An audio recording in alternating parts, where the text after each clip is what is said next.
பரிசுத்தரும் உலக இரட்சகருமாய் இருக்கிற இயேசு கிறிஸ்துவின் நாமத்தினாலே இந்த பதிவை பார்க்கிற உங்கள் ஒவ்வொருவரையும் வாழ்த்துகிறேன், வரவேற்கிறேன். இன்னைக்கும் இந்த பதிவுல நம்ம ஃபாதர் ஐயாவுடைய வீடியோவை தான் நம்ம பார்க்க போறோம். அதாவது மூன்றாவது கண்கட்டு அப்படிங்கிற டைட்டில் கொடுத்து இந்த வீடியோவை பதிவு செய்யலாம்னு இருந்தோம்.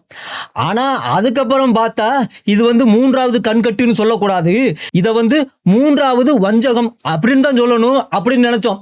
ஆனா அதுக்கப்புறம் மூன்றாவது வஞ்சகம்னு சொல்லக்கூடாது, இதை மூன்றாவது நயவஞ்சகம் அப்படின்னு தான் சொல்லணும். ஏன்னு கேட்டா அப்பேற்பட்ட விஷயத்தை நம்ம ஃபாதர் ஐயா சொல்லியிருக்காரு. அதனால இந்த வீடியோவை போன வீடியோனுடைய தொடர்ச்சியில இருந்தே நம்ம பார்க்க போறோம். ஆனா உண்மையிலேயே இது எல்லாம் ஐயாவுடைய போதனை இல்லைங்க, நேரா வாட்டிக்கெட்ல இருந்து வந்திருக்கு.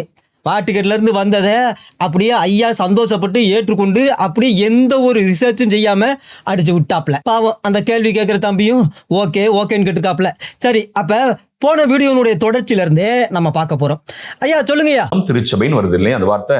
இப்ப இது முதல்ல எழுதப்பட்ட மொழி என்ன மொழி சொன்ன? கிரேக்க மொழி. இப்ப அதே கிரேக்க மொழியில நீங்க போய் கூகுள்ல போய் போட்டு பார்க்கலாம். போட்டு பார்த்தீங்கன்னா யூதேயா, கலிலேயா, சமாரியா ஆகிய பகுதிகளில் எல்லாம் திருச்சபைன்னு இருக்குல்ல, அதை மட்டும் நீங்க அண்டர்லைன் பண்ணி ஆகிய பகுதிகளில் எல்லாம் அப்படிங்கிற ஒரு வார்த்தை இருக்கு. அது எல்லா மொழியிலும் இருக்கு. கிரேக்கத்துல போட்டு பாருங்க. அதுல என்ன வரும்னா காத் ஓலேஸ் எக்லேசியான்னு வரும். அப்ப ஆகிய பகுதிகளிலெல்லாம் திருச்சபை இருந்தது, வளர்ந்தது அப்படின்னு வருது. சரி, ஓகே. காத் ஓலேஸ் எக்லேசியா ஆகிய பகுதிகளிலெல்லாம் திருச்சபை. அந்த இடத்துல என்ன வருது கிரேக்கத்துல? காத் ஓலேஸ் எக்லேசியா. அந்த காத் ஓலேஸ், அந்த ஆகிய பகுதிகளிலெல்லாம் அப்படிங்கிற வார்த்தைக்கு அப்படிங்கிற அந்த வார்த்தையினுடைய அட்ஜெக்டிவ் ஃபார்ம். அதான் விஷயம். ஹோலேஸே ஒரு அட்ஜெக்டிவ், இதுக்கு ஒரு அட்ஜெக்டிவ் இருக்குது அப்படின்னு சொன்னதான் ஹைலைட். கத்தோலிக்கோஸ் அப்படிங்கிறது வேற, காத்து ஹோல்ஸ் அப்படிங்கிறது வேற. இதுல என்ன விஷயம் அப்படின்னா, புதிய ஏற்பாட்டு முழுசும் கிரேக்க மொழியில கத்தோலிக்கோஸ் அப்படிங்கிற ஒரு வார்த்தையே இல்ல. கத்தோலிக்கோஸ் எக்லேசியா. ஓகே. அந்த கத்தோலிக்கோஸ் எக்லேசியாவுடைய ஆங்கில வெர்ஷன் தான். அப்ப கத்தோலிக்கோஸ் எக்லீசியா அப்படிங்கிறதுக்கு நீங்க இங்கிலீஷ்ல டிரான்ஸ்லேட் பண்ணீங்கன்னா யூனிவர்சல் சர்ச் அப்படின்னு தான் வரணும், கேத்தலிக் சர்ச். ஆனா ஐயா அத நவுன் ஆக்கி விட்டாப்ல. கேத்தலிக் சர்ச் என்கிற வார்த்தையே திருத்துதர் பணி 9:31 இருந்து எடுக்கப்பட்டது. சரி, அப்ப கேத்தலிக் அப்படிங்கிற வார்த்தை அப்போஸ்தலருடைய நடவடிக்கைகள் 9:31 இருந்து எடுக்கப்பட்டது அப்படின்னு ஐயா சொல்றாப்ல.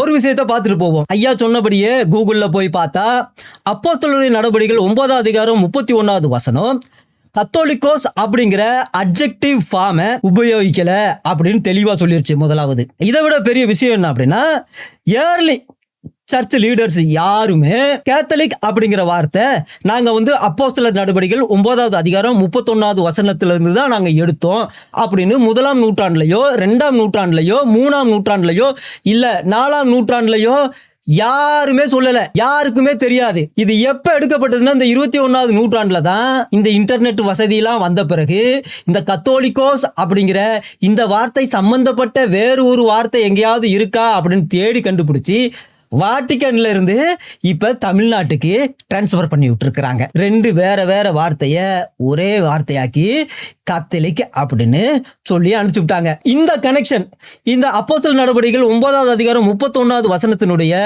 இந்த கனெக்ஷன் எப்ப வந்துச்சு அப்படின்னா, லேட்டர் டெர்மினாலஜி கேத்தலிக் சர்ச் அப்படிங்கிற இது எப்ப இன்டர்பிரேஷன் பண்ணப்பட்டுச்சு அப்படின்னா லேட்டர் ரைட்டர்ஸ். ஆனா விசேஷமா எப்ப அப்படின்னா இப்ப மாடர்ன் கேத்தலிக் அப்பாலஜிஸ்ட் தான் இந்த வேலையை செஞ்சிருக்கிறாங்க. அப்படி இருக்கும் பொழுது ஏர்லியஸ்ட் கிறிஸ்டியன் சோர்சஸ்ல இருந்து இந்த மாதிரியான ஒரு ஸ்டேட்மெண்ட் எங்க 9ஆவது அதிகாரம் 31வது வசனத்துல இருந்து தான் நாங்க இந்த கேத்தலிக் அப்படிங்கிற வார்த்தையை எடுத்தோம் அப்படின்னு எந்த ஒரு சர்ச் ஃபாதர்களோ ஆயர்களோ பிஷப்புகளோ யாருமே தெளிவா சொன்னதே கிடையாது. இந்த மாதிரி ஒரு விஷயமே இல்லை. அப்படி ஒருவேளை யாராவது அப்படி கிளைம் பண்ணாங்க அப்படின்னா அப்போஸ்தலர் நடவடிக்கைகள் 9ஆவது அதிகாரம் 31வது வசனத்திலிருந்து தான் இந்த வார்த்தை எடுக்கப்பட்டது அப்படின்னு நம்ம ஃபாதர் ஐயா சொல்ற மாதிரி யாராவது கிளைம் பண்ணாங்க அப்படின்னா அவங்க ஹிஸ்டாரிக்கல் சோர்ஸ் எவிடன்ஸை ப்ரொவைட் பண்ணணும். ஏன்னு கேட்டா அவங்களால பண்ண முடியாது. அப்பேற்பட்ட ஒரு எவிடன்ஸ் யாருக்கிட்டையுமே கிடையாது. சரி ஐயா, இன்னும் மேலும் என்ன சொல்றாருன்னு பார்ப்போம். சொல்லுங்கய்யா. அதுக்கு அடுத்தது ரொம்ப ரொம்ப முக்கியமானது, இப்பதான் ரொம்ப ரொம்ப முக்கியமானது, ஒரு நயவஞ்சகமான ஒரு விஷயம் நடக்குது. சொல்லுங்க. கேத்தலிக் சர்ச் தான் அந்த காலத்துல முதல்ல இருந்தது, கேத்தலிக் சர்ச் தான் அப்படிங்கிறதுக்கு ஒரு ப்ரூஃப் நான் கொடுக்குறேன். இப்ப ஐயா கொடுக்க போறாரு கேத்தலிக் சர்ச் அப்படிங்கிற ஒரு விஷயம் இருந்தது அப்படின்னு. கூகுள்ல நீங்க போயிட்டு செயின்ட் இக்னேஷியஸ் ஆஃப் ஆன்டியோக், இதுல 30 செகண்டுக்குள்ள ஒரு 3 விதமான வஞ்சகமான ஒரு விஷயத்த சொல்றாரு நம்ம பாதர் ஐயா. அதை தயவு செஞ்சு நம்ம திரும்பவும் பார்க்க வேண்டியது ரொம்ப ரொம்ப முக்கியம். ஒவ்வொரு வார்த்தையா நான் விளக்கம் பண்ணி சொல்றேன், கேளுங்க. சொல்லுங்க. முதலாக இயேசுவை பின்பற்றியவர்களை கிறிஸ்தவர்கள் என்று அழைத்தார்கள். அப்ப இந்த அந்தியோகியா அப்படிங்கிற பட்டணத்துல தான் இயேசு கிறிஸ்துவை பின்பற்றுகிறவர்களை கிறிஸ்தவர்கள் அப்படின்னு அழைக்கப்பட்டாங்க. இது எப்ப அழைக்கப்பட்டாங்க அப்படின்னா, இயேசு கிறிஸ்து மரிச்சு உயிர்த்தெழுந்து போனதுக்கு அப்புறம் பெந்தேகோஸ்தே நாள்ல பரிசுத்த ஆவியானவர் ஊற்றப்பட்ட பிறகு அந்தியோகியாவுல இயேசு கிறிஸ்துவை ஃபாலோ பண்றவங்க பெருகினாங்க. அப்பதான் அவங்களை எல்லாம் கிறிஸ்தவர்கள் அப்படின்னு மற்றவர்கள் அவர்களுக்கு பேர் கொடுத்தாங்க. நல்லா கவனிங்க. ஆனா ஒரு சம்பவம் நடக்குது. சொல்லுங்கய்யா. பைபிள் இருக்கா? எஸ். அப்ப அந்த அந்தியோக்கியாவில் நியமிக்கப்பட்ட கண்காணிப்பாளருடைய பேர் தான், கண்காணிப்பாளர்னா யாரு? பிஷப்போட பேர் தான் இக்னேஷியஸ். இப்பதான் அதிசயம் ஒரு விஷயத்தை நீங்க தெரிந்து கொள்ளணும். நல்லா கவனிங்க. இந்த இக்னேஷியஸ் ஆஃப் ஆன்டியோக் அப்படிங்கிற இவரு, அவருடைய பிறப்பு எப்ப அப்படின்னா இயேசு கிறிஸ்து இறந்ததுக்கு அப்புறம், அதாவது 35 இருந்து ஒரு 50க்குள்ள இருக்கலாம். இவருடைய பிறப்புக்கு எந்த ஒரு ரெக்கார்டுமே கிடையாது. நிறைய பேர் என்ன சொல்றாங்க அப்படின்னா 35 இருந்து 40க்குள்ள இருக்கலாம். அதாவது 40ன்னு கூட வைங்களேன். கிபி 40ல தான் இந்த இக்னேஷியஸ் அப்படிங்கிறவர் பிறந்திருக்காப்ல. ஆனா கிபி 40க்கு முன்னாடியே அந்தியோகியாவுல இயேசு கிறிஸ்துவ ஃபாலோ பண்றவங்களுக்கு கிறிஸ்தவர்கள் அப்படின்னு பேர் சூட்டியாச்சு. ஆனா இந்த பேர் சூட்டின பிறகுதான் இந்த இக்னேஷியஸ் அப்படிங்கிறவரை பிறந்திராப்ல. அதாவது கிபி 35ல அந்தியோகியாவுல இயேசு கிறிஸ்துவை பின்பற்றுகிறவர்களுக்கு கிறிஸ்தவர்கள் அன்று பேர் கொடுத்தாச்சு. கிபி 40ல தான் இக்னேஷியஸ் பிறக்கிறாப்ல. ஆனா ஐயா என்ன சொல்றாப்ல அப்படின்னா தயவு செஞ்சு கேளுங்க. சொல்லுங்க. முதலாக இயேசுவை பின்பற்றியவர்களை கிறிஸ்தவர்கள் என்று அழைத்தார்கள். கரெக்ட்டுங்களா? பைபிள் இருக்கா? எஸ். அப்ப அந்த அந்தியோக்கியாவில் நியமிக்கப்பட்ட கண்காணிப்பாளருடைய பேர் தான், கண்காணிப்பாளர்னா யாரு? பிஷப்போட பேர் தான் இக்னேஷியஸ். அப்ப இவர் என்ன கோர்த்து விடுறாரு அப்படின்னா, அப்ப கிபி 35லயே இந்த இக்னேஷியஸ் அப்படிங்கிறவரு இந்த அந்தியோகியா பட்டணத்துக்கு பிஷப்பா ஆயிட்டாரு அப்படிங்கிற மாதிரி இங்க கொண்டு வராப்ல. ஆனா ஆக்சுவலா இந்த இக்னேஷியஸ் பிறந்ததே கிபி 40ல. அதுவும் தெரியாதான், 40 இருக்கலாம், 45, 50க்குள்ள அப்படின்னு சொல்றாங்க. அப்ப ஒருவேளை இவர் கிபி 40ல பிறக்கிறாருன்னு கூட வைங்களே. ஆனா ஒரு பட்டணத்துக்கு, ஒரு பெரிய சர்ச்சுக்கு, அப்போ உள்ள ஆதி அப்போஸ்தல சர்ச்சுக்கு ஒரு பிஷப் ஆகணும்னா, ஒரு ஆயர் ஆகணும்னா, அவங்களையெல்லாம் ஆவிக்குரிய வாழ்வுல நடத்தணும்னா அட்லீஸ்ட் ஒரு 40 வயசாவது இருக்கணும். அப்பதான் ஒரு நல்ல அனுபவம் இருக்கும். அப்போ ஒருவேளை இவர் 40ல பிறந்திருந்தாலும் கிபி 80ல தான் என்ன ஆயிரும், இவர் ஒரு பிஷப்பா இருக்கிறதுக்கு ஒரு வாய்ப்பு இருக்கு. இப்ப ஐயா அந்த கிறிஸ்தவ பேர் வந்ததையும் இவரையும் ஒண்ணு சேர்க்கிறாரு. எதுக்கு அப்படின்னா, அப்ப கிபி 35லயே இக்னேஷியஸ் பிஷப் ஆயிட்டாரு அப்படிங்கிற மாதிரி கொண்டு வந்து காமிக்கிறதுக்காக. அந்த நேரத்துல அந்தியோகியா பட்டண சர்ச்சுகளை எல்லாம் கண்ட்ரோல் பண்ணிக்கிட்டு இருந்தவரு நம்ம பேதுரு. அதுக்கப்புறம் அந்த அந்தியோகியாவில 2ஆவதா இன்னொருத்தர் இருந்தாப்லையாம். 3ஆவதா தான் இந்த இக்னேஷியஸ் அப்படிங்கிறவர் வந்தாரு அப்படின்னு சொல்றாங்க. யோசிச்சு பாருங்க. இப்ப இந்த போப்பெல்லாம் இருக்கிறாங்க, சர்ச்சுகள் எல்லாம் போனா பயங்கர கோபம் தான் வரும். 80 வயசானாலும் எந்திரிச்சு நடக்க முடியாட்டாலும் அந்த சர்ச்சு பொறுப்பை தன்னுடைய பையன்கிட்டயோ இல்ல தன்னுடைய வேற யார்கிட்டையோ அந்த பாதிரியா கொடுக்கவே மாட்டாப்ல, அந்த பாஸ்டரையா கொடுக்கவே மாட்டாப்ல. தள்ளாடி கூட அவரே தான் பாடுவாப்ல, அவரே தான் பிரசங்கம் பண்ணுவாப்ல, அவரே தான் அறிவிப்பு எல்லாமே அவர் தான் செய்வாப்ல. இப்ப சர்ச்சுகளுடைய நிலைமை அப்படி இருக்கு. ஆனா அதே போலதான் அப்ப எல்லாம் செத்த பிறகுதான் அந்த நேரத்துல இவருடைய கையில வந்திருக்கும். ஆனா கூகுள் என்ன சொல்லுது அப்படின்னா, இவர் எப்ப பிஷப்பா ஆனாரு அப்படிங்கிறதுக்கு ஒரு விஷயத்தை சொல்லுது. ட்ரெடிஷனலி ரெக்கார்டு, ஹிஸ்டாரிக்கலி கிடையாது. ட்ரெடிஷனா யாரு? இந்த கத்தோலிக்க குருமார்கள், இந்த கத்தோலிக்க தலைவர்கள் சொல்றது. பிறப்பும் கூட அவங்க தான் சொல்றாங்களே தவிர ஹிஸ்டாரிக்கலா அவர் எப்ப பிறந்தாருங்கிற எந்த ஒரு தகவலுமே கிடையாது. ஆனா அதே நேரத்துல எயோடியஸ் அப்படிங்கிறவரு அப்ப பிஷப்பா இருந்திருக்கிறாப்ல. அதுக்கப்புறம் தான் ஏடி 68ல இருந்து 70க்குள்ள இருக்கலாம். அப்ப 68ல இருந்து 70க்குள்ள அப்படின்னா இப்ப 40ல பிறந்தாருன்னா ஒரு 30 வயசுன்னு வைங்க. 30 வயசுலயே அவர் பிஷப் ஆயிட்டாப்லையா? அவ்வளவு பெரிய பட்டணத்து சர்ச்சுக்கு 30 வயசுக்குள்ளே பிஷப் பட்டம் இவருக்கு கொடுத்துறாங்களா? இப்ப அதுக்கு தான் ஐயா இன்னொரு நயவஞ்சகமான ஒரு வார்த்தையை உபயோகிப்பாரு. அதையும் நம்ம பார்க்க போறோம். அதனாலதான் கூகுளே சொல்லிருச்சு, இந்த டேட்டு எல்லாமே ட்ரெடிஷனலு, இதெல்லாம் கத்தோலிக்க தலைவர்கள் சொன்னது தவிர மற்றபடி ஹிஸ்டாரிக்கல் கிடையாது அப்படின்னு ஓப்பனாவே சொல்லிருச்சு. அப்ப அவர் 35ல பிறந்தாப்லையா, 40ல பிறந்தாப்லையா, 50ல பிறந்தாப்லையான்னு யாருக்கும் தெரியாது. ஏன் 60ல பிறந்தாப்லையான்னு கூட தெரியாது. சரி, இப்ப பிறக்கிறது ஒரு பெரிய விஷயம் இல்ல, இப்ப பிஷப் ஆனது ஒரு பெரிய விஷயம் இல்ல. அடுத்ததான் இன்னொரு விஷயம். சொல்லுங்கய்யா. யார் இந்த இக்னாசியார்? பாத்தீங்கன்னா இயேசுவனுடைய அன்பு சீடர், யோவானுடைய முதல் சீடர். இப்ப ஐயா இன்னொரு கொடூரமான ஒரு வார்த்தையை சொல்லியிருக்காப்ல. யோவான் இயேசு கிறிஸ்துனுடைய அன்பு சீடர், யோவானுடைய முதல் சீடர் அப்படின்னு சொல்லியிருக்காப்ல. ஐயா தான் கூகுளுக்கு போய் சொன்னப்பல நம்ம கூகுளுக்கே போவோம். ஏன்னு கேட்டா பைபிள்ல இந்த தரவெல்லாம் கிடையாது. அப்ப கூகுள்கிட்ட போய் கேட்டோம், ஐயா இந்த அப்போஸ்தலன் ஜானுடைய முதல் சீடர் இந்த இக்னேசியஸ் தான் அப்படின்னு கேட்டோம். அப்ப கேட்ட உடனே அது ஒரு விஷயத்த சொல்லிச்சு. அது என்னால சொல்ல முடியாது. ஏன்னு கேட்டா இந்த கத்தோலிக்க பாரம்பரிய கிறிஸ்தவர்கள் இவரை ஜானுடைய டிசைபிள் அப்படின்னு சொல்றாங்க. ஆனா இதுக்கு எந்த ஒரு எவிடன்ஸுமே கிடையாது அப்படின்னு சொல்லிருச்சு. விசேஷமா எந்த ஒரு வரலாற்று தரவுகளுமே இல்ல. அதோட ரொம்ப முக்கியமான ஒரு விஷயம் என்ன அப்படின்னா, இக்னேசியஸ் 7 லெட்டரோ 8 லெட்டரோ எழுதியிருக்காப்ல, எங்கெங்கயோ என்னென்னமோ எழுதியிருக்காப்ல, அதிகாரமா எழுதியிருக்காப்ல. ஆனா எங்கேயுமே அவர் நான் டிசைபிள் ஆஃப் ஜான், இயேசுவின் அன்பு சீடரின் ஒரு டிசைபிள் சீஷன் அப்படின்னு எங்கேயுமே இவர் சொன்னது கிடையாது. ஏன்னு கேட்டா இவர் பிறந்ததே 40-45. அப்ப அப்போஸ்தலர்கள்லாம் பெரிய பெரிய தலைவர்களா ஆயிட்டாங்க. தோமாவும் இந்தியாவுக்கு வந்துட்டாரு. அதோட எந்த ஒரு ஃபர்ஸ்ட் செஞ்சுரியோ 2ஆம் நூற்றாண்டுலயோ 1 நூற்றாண்டுலயோ எந்த ஒரு டாக்குமெண்ட்டுமே தெளிவானதா கிடையாது. இக்னேசியஸ் அப்படிங்கிறவர் ஜானுடைய டிசைபிள் அப்படிங்கிறதுக்கே எந்த ஒரு தரவுகளுமே கிடையாது. அது எப்படி ஃபர்ஸ்ட் டிசைபிள் ஆகிருக்க முடியும்? அப்படி இருக்கும் பொழுது லேட்டர் கிறிஸ்டியன் ரைட்டர்ஸ், அதாவது 4ஆவது நூற்றாண்டுக்கு அப்புறம் தான் இந்த ஜெரோமே அப்படிங்கிற ஆட்கள்லாம் இக்னேசியஸ் யோவானுடைய சீசன் அப்படின்னு சொல்லியிருக்கிறாங்களாம். யாரு? இந்த கத்தோலிக்க பாரம்பரியத்தில் இருக்கிற அந்த தலைவர்கள் எல்லாம் இதுக்கு லிங்க் பண்ணி விட்டாங்க. அதே நேரத்தில் நிறைய ஏர்லி ஹிஸ்டாரியன்லாம் இருந்திருக்கிறாங்க. யாரு? இக்னேசியஸுடைய வாழ்க்கை வரலாறுலாம் எழுதியிருக்கிறாங்க. அவங்க இக்னேசியஸுடைய லைஃப் எல்லாம் எழுதியிருக்கிறாங்க. ஆனா இக்னேசியஸ் அப்படிங்கிறவர் யோவானுடைய டிசைபிள் அப்படிங்கிற ஒரு விஷயத்த யாருமே எழுதுறது கிடையாது. அதனால கரடி என்ன சொல்லிருச்சு அப்படின்னா, இதுக்கு எந்த ஒரு ஹிஸ்டாரிக்கல் எவிடன்ஸுமே first disciple of John, Ignatius first disciple அப்படிங்கிற நம்ம பாதரையாவுடைய கூற்றுக்கு எந்த ஒரு எவிடன்ஸுமே கிடையாது அப்படின்னு சொல்லுது. ஆனா ஐயா தான் என்ன செய்யறாப்புல அப்படின்னா, கூகுள்ல போய் பாருங்க அப்படிங்கிறாப்புல. அப்ப இவர் கேட்டிருப்பாப்புல வாட்டிக்கன்ல உள்ளவங்க கிட்ட, எங்க இருந்து இந்த தரவுகள்லாம் எடுத்தீங்க அப்படின்னு. நாங்கெல்லாம் கூகுள்ல இருந்து அப்படியே அங்கிட்டு இங்கிட்டு சேர்த்தோம் அப்படின்னு சொல்ல. இப்ப ஐயாவும் நினைச்சிருப்பாரு போல இருக்கு, அவங்கெல்லாம் பெரிய படிச்ச ஆளுங்க, அவங்க எடுத்தா சரியா தான் இருக்கும்னு இவர் கூகுள்ல போய் பார்க்கல. அதான் இப்ப விஷயமே. 4ஆம் நூற்றாண்டுல இந்த ஜெரோமே அப்படிங்கிற ஒரு இக்னேசியஸ் யோவானுடைய டிசைபிளா இருந்தாரு அப்படின்னு தான் சொல்லியிருக்காப்புலே தவிர இது ஃபர்ஸ்ட் டிசைபிள் அப்படிங்கிறது எங்க இருந்து வந்துச்சு அப்படின்னு தெரியல. அப்ப இந்த போலிகார்ப் அப்படிங்கிறவர் தான் யோவானுடைய டிசைபிளா இருந்தாரு அப்படிங்கிறதுக்கு எவிடன்ஸ் இருக்கான். ஆனா இதுலயும் யாரு ஃபர்ஸ்ட் செகண்ட் அப்படிங்கறதெல்லாம் தெரியலையாம்.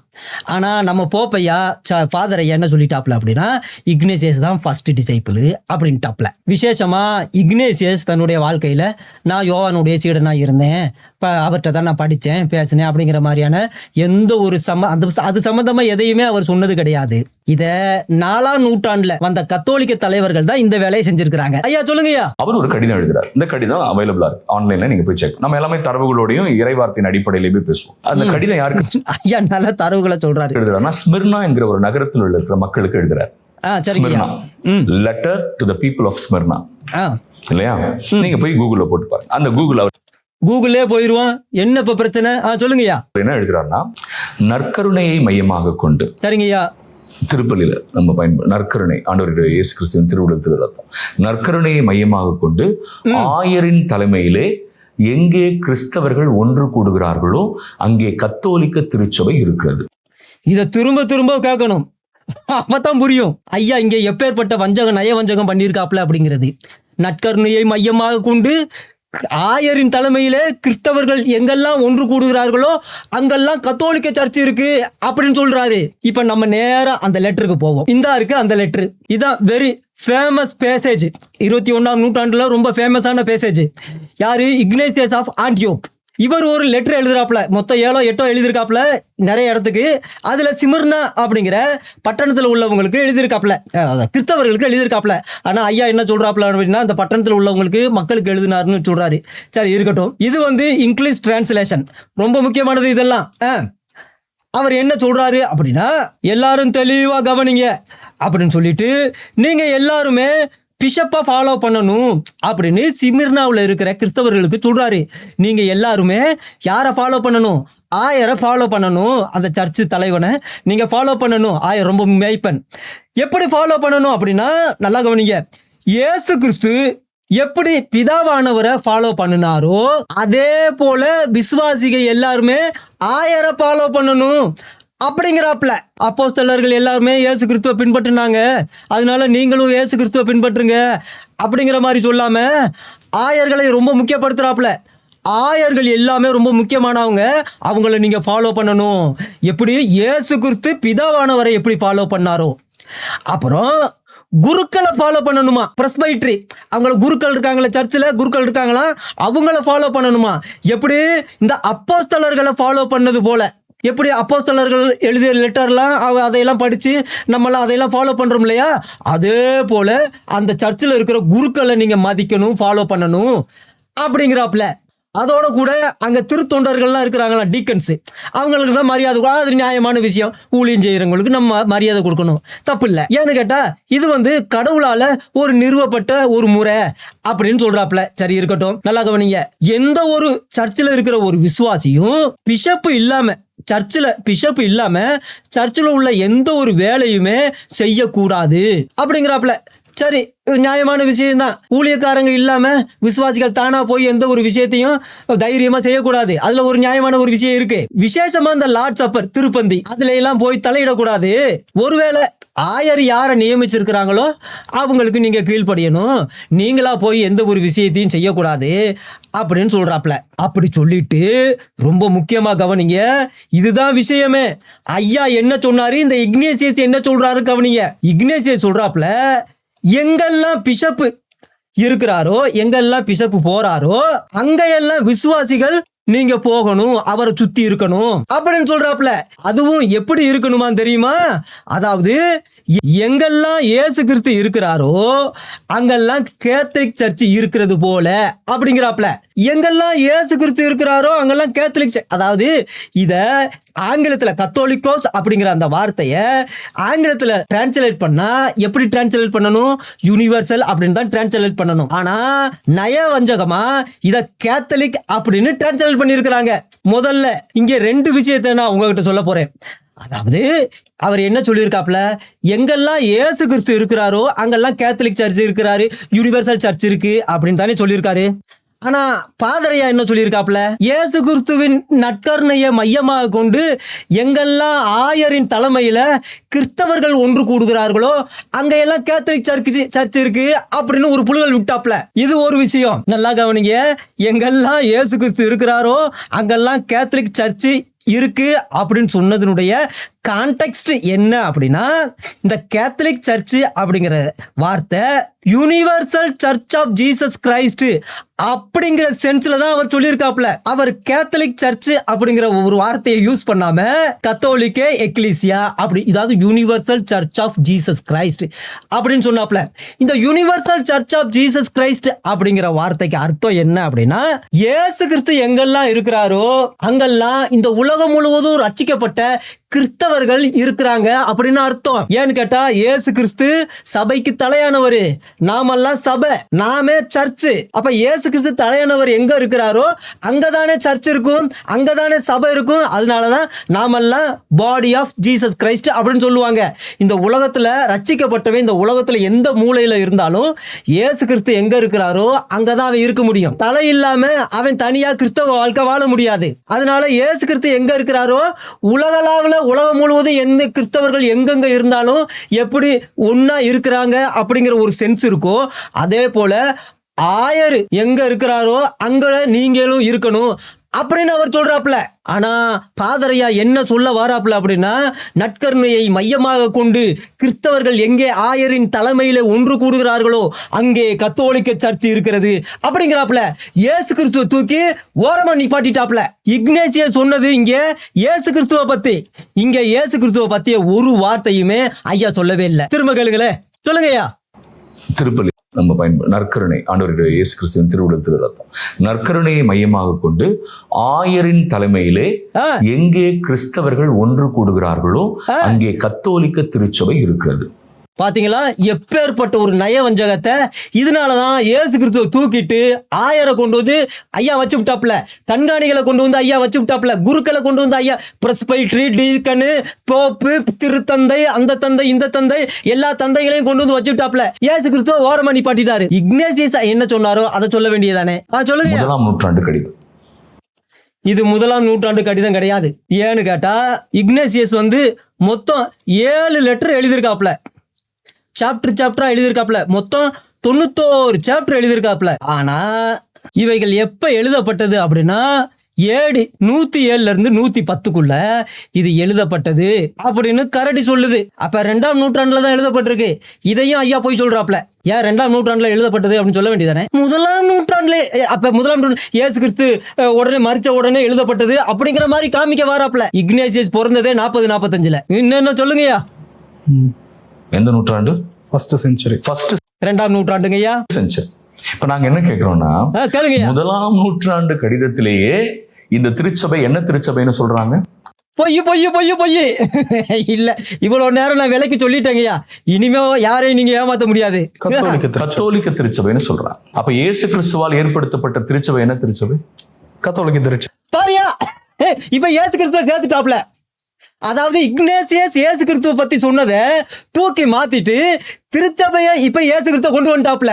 இப்ப கத்தோலிக்கம் அப்படின்னு வரும் பொழுது இயேசு கிறிஸ்துவ சேர்க்கிறது, வசனம் அப்படின்னு வரும்போது ஃபேக்ட் அப்படின்னு வரும்போது ஹிஸ்டாரிக்கல் எவிடன்ஸ் வரும் பொழுது இயேசு கிறிஸ்துவ தூக்கி ஓரமா வச்சிடுறது. அப்ப எங்கெல்லாம் இயேசு கிறிஸ்து இருக்கிறாரோ அங்கெல்லாம் யூனிவர்சல் சர்ச் இருக்கு அப்படின்னு சொன்னதை இயேசு கிறிஸ்துவ தூக்கிட்டு 1000 மட்டும் நிறுத்திட்டாப்ல. இப்ப இயேசு கிறிஸ்து தான் கத்தோலிக்க சர்ச்சை நிறுவினாரு அப்படிங்கிறாப்ல. அவர் சிரிக்கிறாப்ல. இந்த தம்பி சிரிக்கிறத பாருங்க. வஞ்சகம் அப்படிங்கிறது அவ்வளவு சாதாரணமான விஷயம் இல்லைங்க. எப்பேற்பட்ட அறிவாளிகளையும் முட்டாளாக்கி போடுவோம். சொல்லுங்கய்யா. அவ்வளவுதாங்க, முடிஞ்சு போச்சுங்க. சீன் முடிஞ்சு. இனி கண்ணை கட்டியாச்சு. சரி, அப்ப அடுத்த கண் கட்ட அடுத்த வீடியோவில் பார்ப்போம்.